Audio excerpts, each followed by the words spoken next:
to connect a region of over 600 bridges between our lands.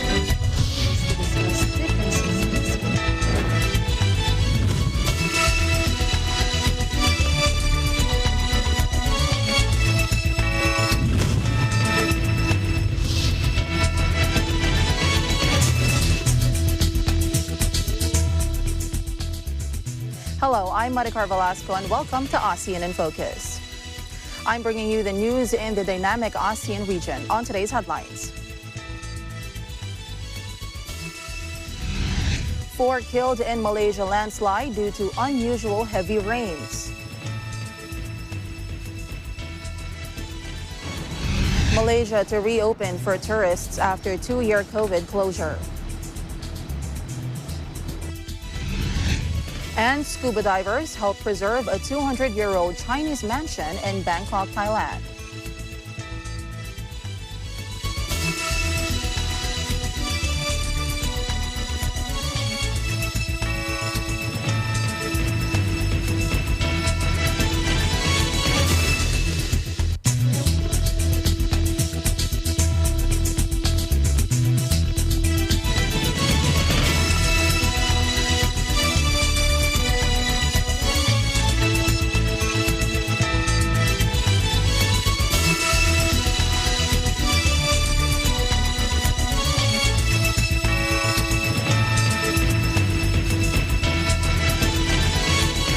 Gila, 4 people were killed after a massive landslide triggered by unusual heavy rains buried their homes in a township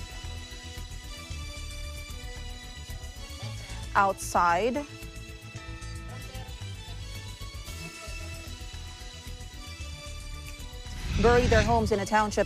the Malaysian capital, a senior rescue official said Friday.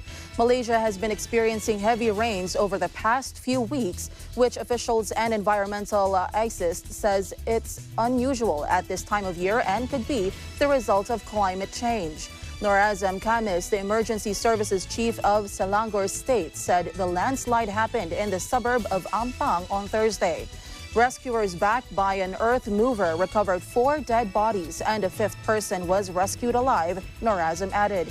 He said torrential rains lasting 30 minutes caused a nearby hill to erode, sending tons of soil mixed with water crashing down on a row of houses below.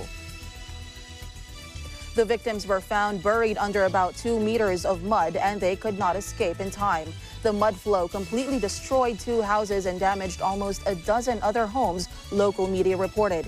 10 vehicles were also damaged. Norazam described the rains in Selangor, located outside the capital Kuala Lumpur, as unusual during what should be the dry season.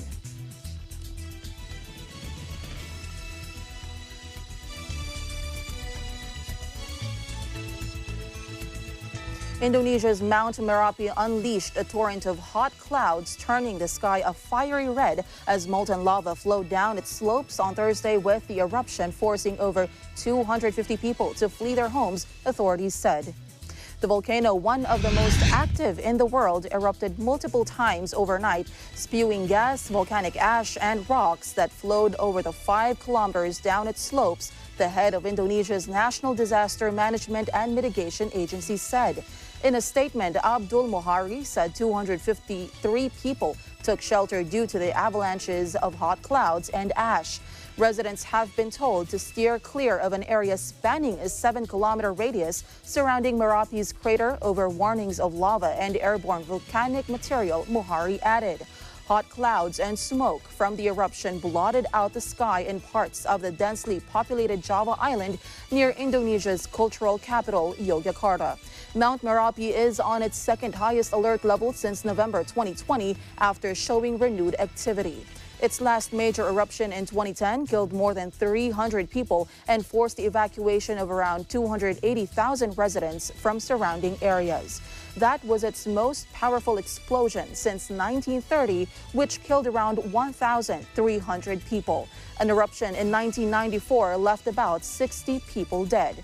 The Southeast Asian archipelago nation is home to nearly 130 active volcanoes.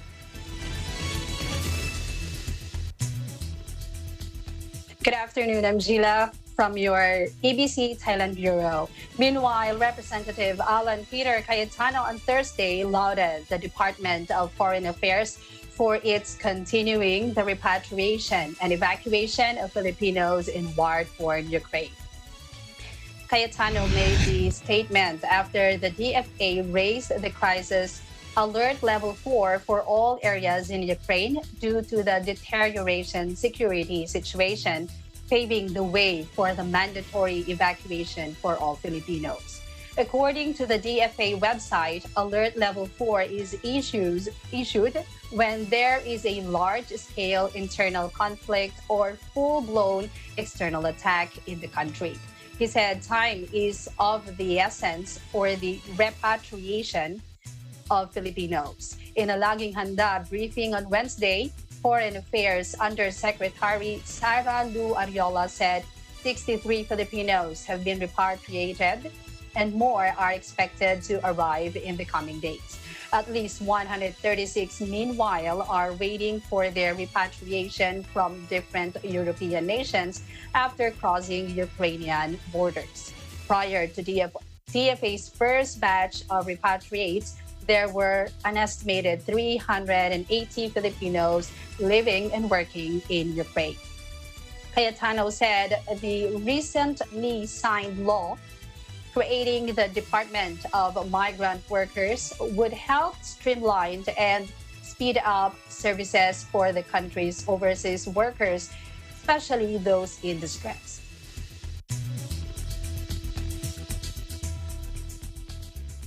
Meanwhile, the government will donate COVID-19 vaccines nearing expiry to countries with low vaccination coverage. Health Secretary Francisco Duque III said Thursday. In a televised public briefing, Duque said they are considering to donate the life-saving vaccines to Cambodia, Myanmar, and other countries in Africa.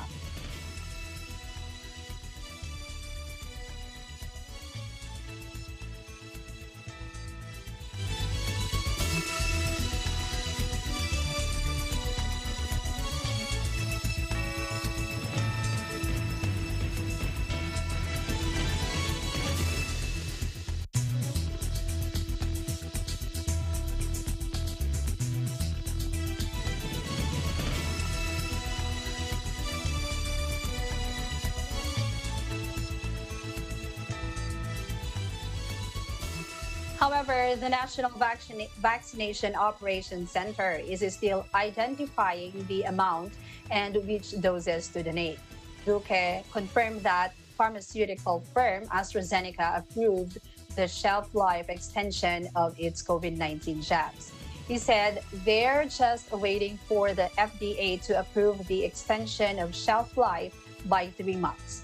The Philippines has vaccinated over 70% of its target population against the coronavirus. To increase these numbers, the national government holds the 4th national vaccination drive from March 10 to 12 with a target to inoculate 1.8 million persons.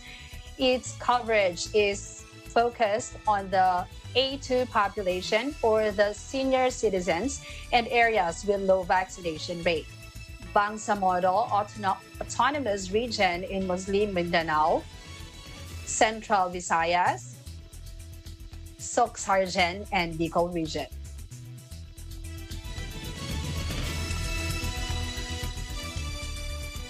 Meanwhile, the Manila city government on Thursday received its order of Bexovid drug for the treatment of mild to moderate coronavirus disease 2019 for individuals 12 years old and above.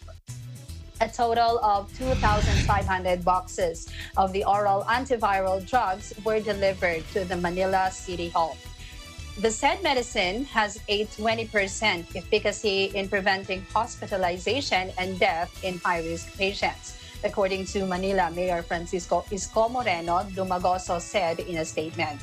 In January of this year, the Food and Drug Administration granted a compassionate special permit for the treatment drug Bexovit. It is the first generic version of Pfizer's Paxlovid, the first oral treatment for COVID-19, and was first authorized for use in the United States.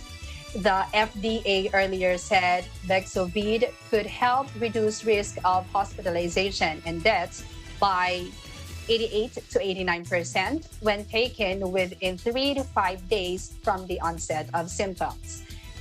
He added that 2,500 boxes of the initial delivery of the Bexovit drugs are good for 500 patients. The city government has ordered a total of 5,000 boxes of the oral antiviral drug for an undisclosed amount.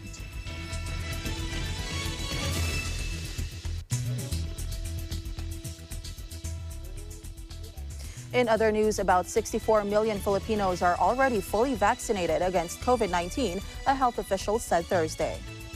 National Vaccinations Operations Center Chief Mirna Cabotaje said the government has administered some 137 million doses of COVID-19 vaccine, including 10.7 million booster shots as of March 9. As for the booster shots, Cabotaje reiterated they can only be given to fully vaccinated individuals who are 18 years old and above. There are no booster shots recommended for 17 years old and below, and here and abroad, as experts are still studying how long the protection from vaccines would last in the primary host. Nonetheless, she said the vaccination coverage of children aged 12 to 17 years old in the country is good. The age group inoculation started on November 21, 2021. Vaccine expert panel chief Dr. Nina Gloriani earlier said other countries are already studying the possibility of giving booster shots to the immunocompromised who belong to such an age group. To increase these numbers, the national government held the 4th national vaccination drive from March 10 to 12 with the target to inoculate 1.8 million people.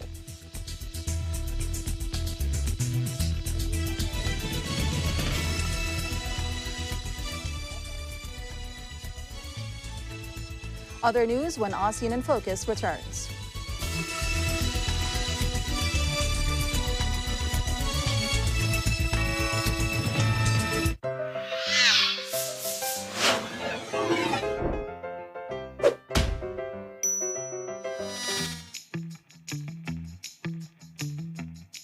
Mr. Bawal, may ibis ka, oh. Asan? It's a prank! Okay lang manakot. Pero kung mananakot ka para sa boto, bawal yan. Ayon sa Omnibus Election Code, threats, intimidation, terrorism, use of fraudulent device or other forms of coercion is an election offense. Sino kausap mo? Makaalis na nga, sa iba na lang ako mananakot. Mr. Pwede! Mr. Pwede! May malaking ibis sa likod mo! Nox! Babawi ka pa, ha? Di mo ako maiisahan! Ako si Mr. Bawal na nagpapaalala sa inyo na ang pananakot para sa boto. Ibis! Uy! Bawal yan!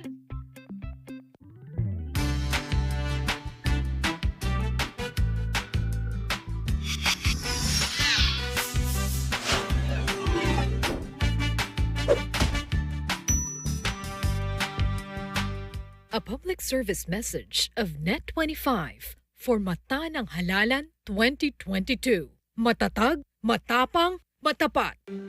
Alam namin ang iyong pagsisikap. Dama namin ang iyong mga sakripisyo. Kita namin ang pagharap mo sa bawat pagsubok. Kaya sa kabila ng mga hamon ng buhay, nandito kami para umalalay. Kasi katulad mo, gusto rin namin ang magandang bukas para sa kanya. Hatid namin ang dekalidad na edukasyon at makabagong pasilidad sa abot kayang halaga. Kaya huwag ka na mangamba. Sasamahan ka namin tuparin ang mga pangarap niya.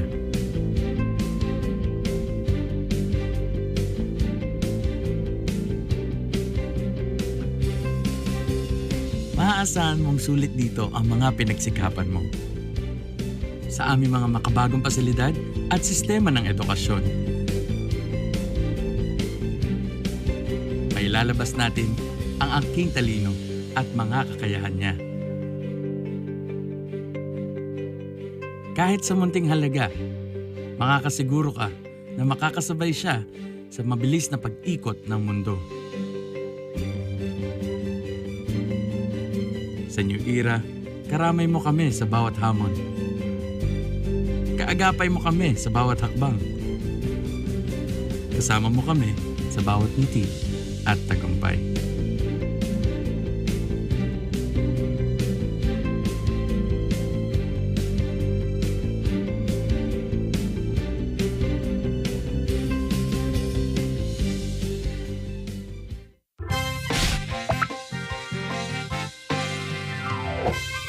Karapatan natin lahat na iboto ang karapat-dapat! Tama! Lahat ng Pilipino pwedeng bumoto! Kung rehistrado ka. Ha? Ang lahat ng Pilipinong rehistrado lamang ang maaaring bumoto. 1 taon ang ibinibigay ng Commission on Elections para magparehistro ang mga Pilipinong boboto sa darating na eleksyon. Kailangan gawin ito para maiwasan ang tinatawag na flying voters. Teka, lahat ba kayo nagparehistro na? Opo! Rehistrado na kami lahat! Bakit tahimik ka? Hindi ka nakapagrehistro, no? Nakakalimutan ko eh. Ay, hindi ka pwedeng bumoto. Mabuti pa, bumili ka na lang ng balot. Pagka kami pa bumili ng balot, pwede na kami bumoto. Hindi, pero mabubusog ka. Para sa karagdagang kaalaman, makipag-ugnayan lang sa pinakamalapit na barangay o bisitahin ang COMELEC website. A public service message of Net25 for Mata ng Halalan 2022. Matatag, matapang, matapat.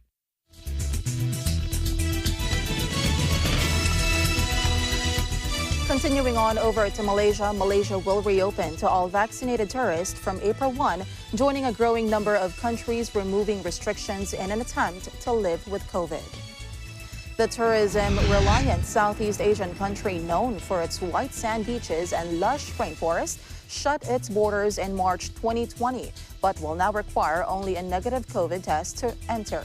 Prime Minister Ismail Sabri said in media briefing the government has decided to open its borders on April 1, 2022. He said they believe the decision will boost their economy and help revive their ailing tourism sector. The reopening comes despite Malaysia reporting more than 25,000 infections a day in recent weeks, though most cases have been mild. Its decision mirrors those of neighboring nations including Singapore, Thailand, and the Philippines that are progressively easing entry rules to lure back tourists. Malaysia's economy contracted 5.6% in 2020 as COVID hit, but rebounded slightly to grow 3.1% last year.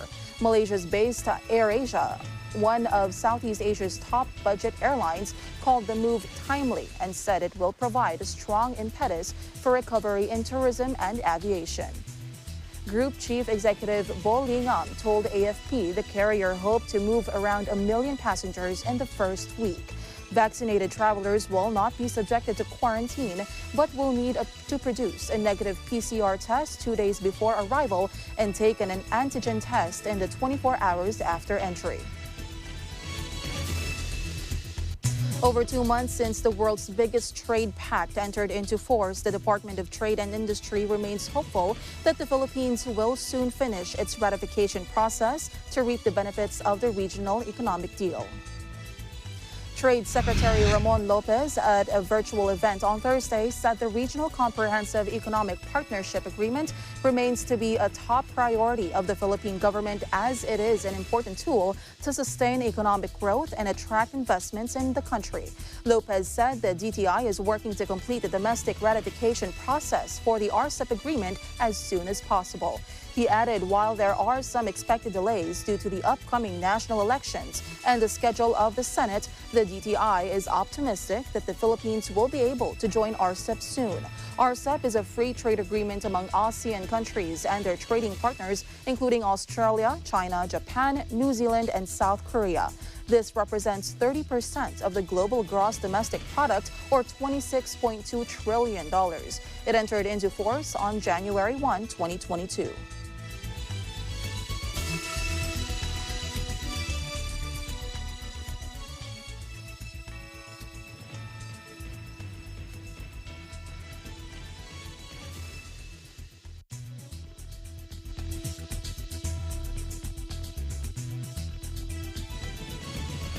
Again, Steve. Still in the Philippines, majority of the local micro, small, and medium enterprises fail to secure loans due to stringent lending measures. And to add to this, they end up asking family and friends for additional financing instead to keep their businesses running, according to a study by a cloud banking platform. The Small Business Big Growth report said 77% of surveyed Filipino MSMEs have been unable to secure sufficient or any funding on at least one or more occasion over the last 5 years. This is higher compared to the 67% average for the entire Southeast Asian region.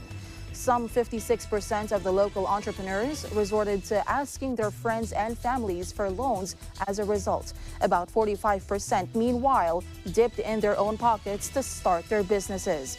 Nearly half of the MSMEs that were unable to find enough capital had cash flow concerns, the study noted. About the same percentage were not able to launch new products or services and failed to upgrade or improve technology as well. According to cloud banking findings, 93% of the Filipino MSME respondents said they are open to changing financial institutions for a better lending experience.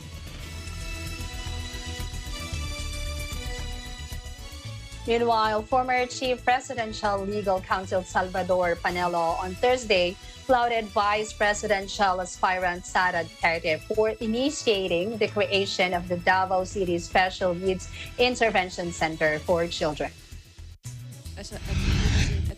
Panelo, who is running for a Senate seat, said the program of the Davao City government provides hopes for parents who have children with special needs.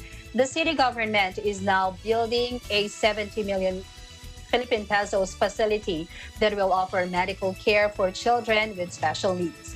The construction was scheduled to start in 2020 but was delayed because of the COVID-19 pandemic. Panelo said the country has more than 5 million children with special needs. Panelo said if he is elected senator in May, he will revisit and ensure full implementation of the Magna Carta for disabled persons under Republic Act 7277. Panelo has also declared before members of the Batasan Tricycle Operators and Drivers Association his support for the Bongbong Marcos Sara Duterte Uniteam tandem. Panelo said the Uniteam's message for hope, unity, and continuity are what the country needs in pursuing and ensuring no one is left behind. Meanwhile, a boat carrying more than 100 Rohingya refugees, including dozens of children, landed on the coast of Indonesia's westernmost province, Aceh, early Sunday, police said. The vessel, which sailed from a Rohingya camp in Bangladesh, arrived shortly after 3 a.m. in the district. It was carrying 114 people, including 58 men, 21 women, and 35 children aged under 15 years old, police said. Local police chief Marty Kirapraja said they will conduct a general health checkup and COVID-19 rapid antigen test for these foreigners. He said they would later be transferred to neighboring Luk Sumawi district, which has a shelter for refugees. Police found out about the arrival of some local fishermen, reported that a boat filled with Rohingya people had landed on the beach. The boat appeared to be in good condition, and the refugees had sufficient food and supplies during the journey. Farooq said he left his mother in Bangladesh and followed his uncle to start a new life, preferably in a Muslim-majority country like Indonesia or Malaysia. It is the second arrival by the persecuted minority in Muslim-majority Indonesia in the recent months.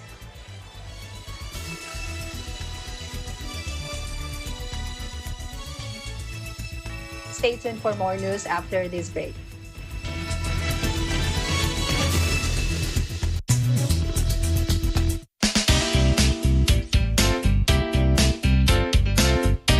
Marami mang pagbabagong dala ang pandemya sa bansa, hindi naman nito na bago ang katatagan, pagsusumikap at diskarte ng mga Pilipino. For them, it's business as usual when it comes to developing and offering world-class products and services. In this episode, we will talk about the Philippine entertainment and advertising industry with Arnold Vega-Fria, chairman of ALV Group of Companies. Listen to inspiring stories and tips on how small businesses can navigate the new normal as we feature outstanding business leaders and personalities at the Global Trends Business Leaders Awards 2022. All these in this episode of Open for Business. Ang pag-uusapan natin ngayon ay ang ending. Para makatipid ka, maiwasang mangutang, pag walang pera, manahimik. Plot twist, may bonus pala. Kailan ba pwedeng pitasin ng mangga? Alam mo ginawa niya? Pagtulog na ho ang may-ari. Handa na ba kayong balitarin ang iyong mundo? Baliktado! Plot twist, sweet talaga si Mami.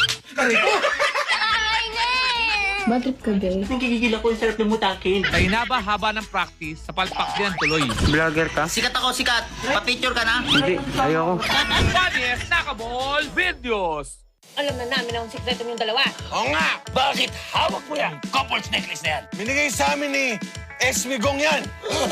Esmigong? Ako po yung nag-a-apply. Marunong ka ba magluto? Sana nga, maluto mo yung mga paborito namin pagkain. Ito ang mechanics ng ating game. Bawat contestant iikot ng 8 beses, kukuha ng 3 bola, at isushoot kung sino pinakamaraming ma-shoot sila ang winner.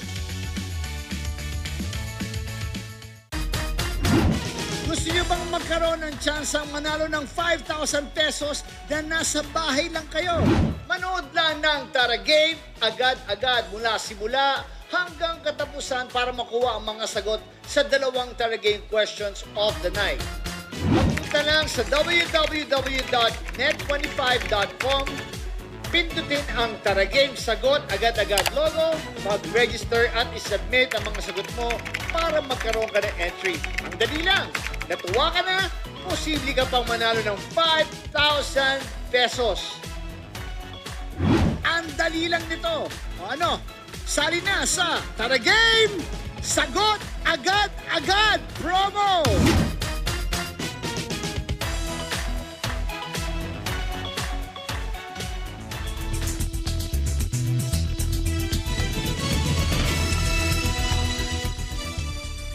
Welcome back to the program. A vast array of solar panels floats on the shimmering waters of a reservoir in northeast Thailand, symbolizing the kingdom's drive towards clean energy as it seeks carbon neutrality by 2050. ประเทศไทยจะยกระดับการแก้ไขปัญหาสภาพภูมิอากาศอย่างเต็มที่และด้วยทุกวิถีทางเพื่อให้ประเทศไทยบรรลุเป้าหมายความเป็นกลาง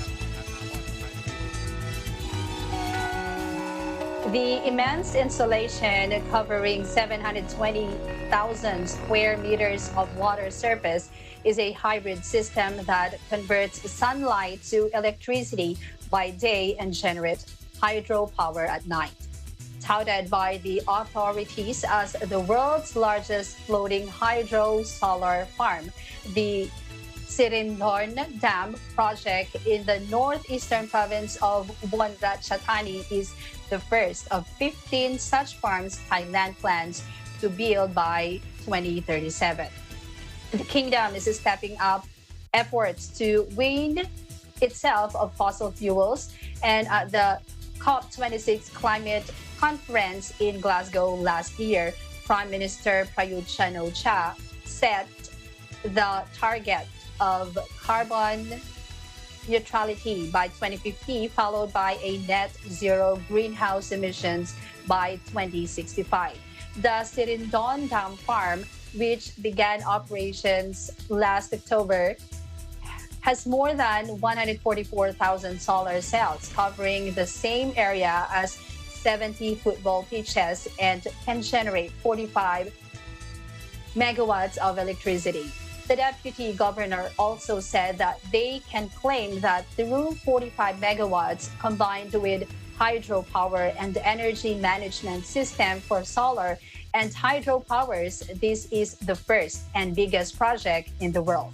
The hybrid energy project aims to reduce carbon dioxide emissions by 47,000 tons per year and to support Thailand's push toward generating 30% of its energy from renewables by 2037, according to IGAT. ประเทศไทยจะยกระดับการแก้ไขปัญหาสภาพภูมิอากาศอย่างเต็มที่และด้วยทุกวิถีทางเพื่อให้ประเทศไทยบรรลุเป้าหมายความเป็นกลางทางคาร์บอนภายในปี 2050 และบรรลุเป้าหมายการปล่อยก๊าซเรือนกระจกสุดที่เป็นศูนย์ในปี 2065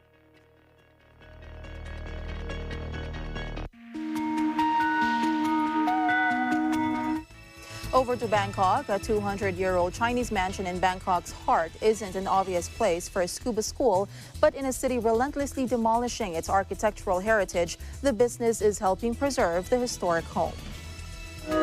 Dive instructor Pusak Wasaya Chinda's family has owned the traditional teak-walled Sohang Thai for 8 generations, but it lives on thanks largely to his decision to convert it into a scuba academy. The survival of the building, originally built as a home and office for the family business Trading Birds Nest with China, is a rare success story in a city that harbors little sentiment or legal protections for historic architectural gems. The city's breakneck reinvention over recent years has seen gleaming malls and flashy condos fly up, and buildings like the Art Deco Scala movie theater and 1920s British Embassy come down. Thai law only protects properties over 100 years old, and there is limited political enthusiasm for safeguarding old architecture at the expense of profitable development. For families with historic properties, the annual cost of maintenance can be a huge liability, according to historian and archaeologist Facha Fanovan. So in 2004, Pusak installed a 4-meter deep pool in the Sohang Thai courtyard, subsequently teaching more than 6,000 students. The diving school has helped pay the bills on the property's upkeep, which Pusak estimates at up to $25,000 a year. But maintenance is a struggle. The pool is because we can't find any place to teach diving with the deep pool, because we build our own deep pool here.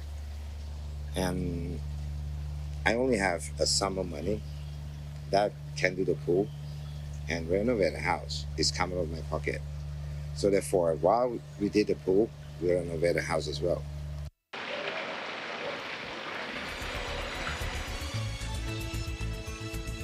Meanwhile, fuel price hike pushes up cost of air and sea travel. Here's Steffi de San Juan, EBC Maldives Bureau. Hello, Maricar. Yes, the cost of air and sea travel has begun to increase as the price of fuel continues to rise in a global market.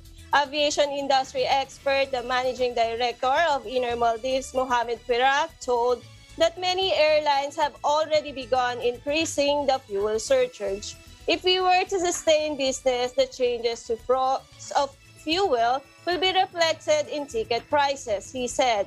Pirak said that while there has already been a slowdown in the rate of tourist bookings with the rise in prices, it will be some time before the extent of the impact can be properly assessed. The head of a company that provides speedboat ferry services between Malaya City and Atoll told that the company needs to increase the price of speedboat ferry services with the rise in price of fuel. Before the increase in fuel price, the rate was between 45 and 52 US dollar, but we currently traveled at 58 US dollar, he said. He said that though they may have increased the ticket prices, many of their customers were aware of the reasons they were forced to push up prices. He said that there had therefore not been much complaint.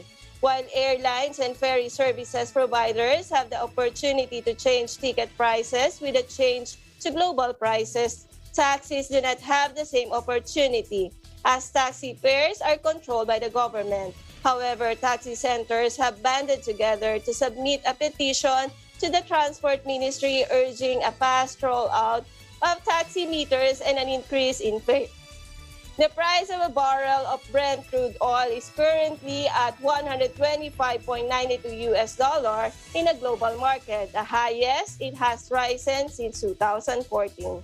And that's my quick update from Maldives. Back to you, Maricar.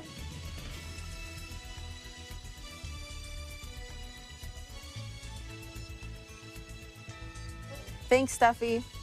And that is the latest news in the Southeast Asian nations. Stay updated about the ASEAN region. I'm Maricar Velasco. Sheila Pablo. And we live in interesting times.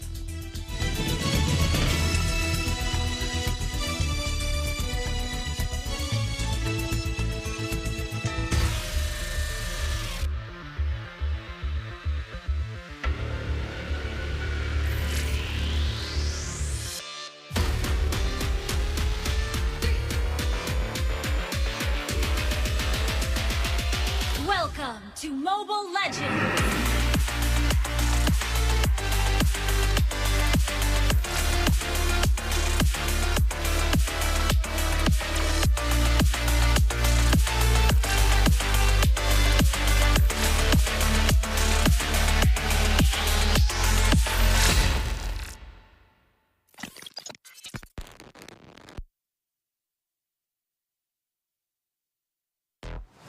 Bida sa pelikula, sa commercials, sa game shows, sa puso mo. Welcome sa ating bagong show! Kung saan hindi ako pero kayo ang bida. Mga kwentong may puso at tumatagos sa puso. Gusto ko lang po talagang ma-share sa kanila na they are not alone. Gumawa ka ng kabutihan kahit mawala